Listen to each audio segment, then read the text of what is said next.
High বন্ধুরা, কেমন আছো তোমরা সবাই? আশা করি তোমরা ভালোই আছো।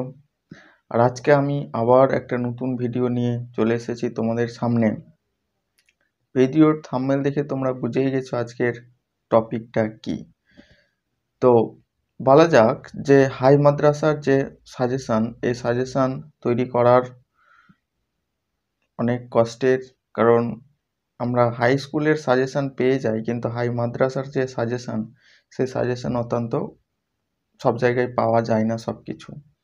তো আমি তোমাদের আজকে যে সাজেশনটা দিব সেটা হচ্ছে যে ইতিহাসের 4 নম্বরের যে প্রশ্নগুলো আছে, সেই প্রশ্নগুলো অত্যন্ত গুরুত্বপূর্ণ। কেন বলছি গুরুত্বপূর্ণ? কারণ আমি দীর্ঘ কয়েক বছর থেকে এই মাদ্রাসার মাধ্যমিক পরীক্ষার যারা স্টুডেন্ট তাদের আমি পড়াই। তো আমার একটা সাজেশন ওদের তৈরি করে দিই। তো সেই সাজেশন থেকে এর আগের বছর প্রায় সবগুলোই প্রশ্ন তাদের কিন্তু কমন ছিল। এমনকি অতি শীঘ্রই তোমাদের ইসলামের ইতিহাস যে টপিকটা, সেই টপিক থেকে প্রায় 26 নম্বরের প্রশ্ন থাকে।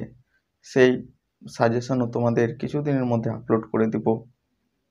তো আজকে যে প্রশ্নগুলো দেওয়া হচ্ছে তোমাদের, সেই প্রশ্নগুলো ভীষণ ভীষণ গুরুত্বপূর্ণ। আর একটা কথা বিশেষ আমি বলি যে প্রথম দিকের যে প্রশ্নগুলো রাখা হয়েছে, সেই প্রশ্নগুলো কিন্তু অত্যন্ত গুরুত্বপূর্ণ। তো আশা করা যাক যদি এই প্রশ্নগুলো তোমরা যদি পড়ে যেতে পারো, তো তোমাদের জীবন পরিবর্তন করে দিতে পারে এই তোমাদের সাজেশনটা।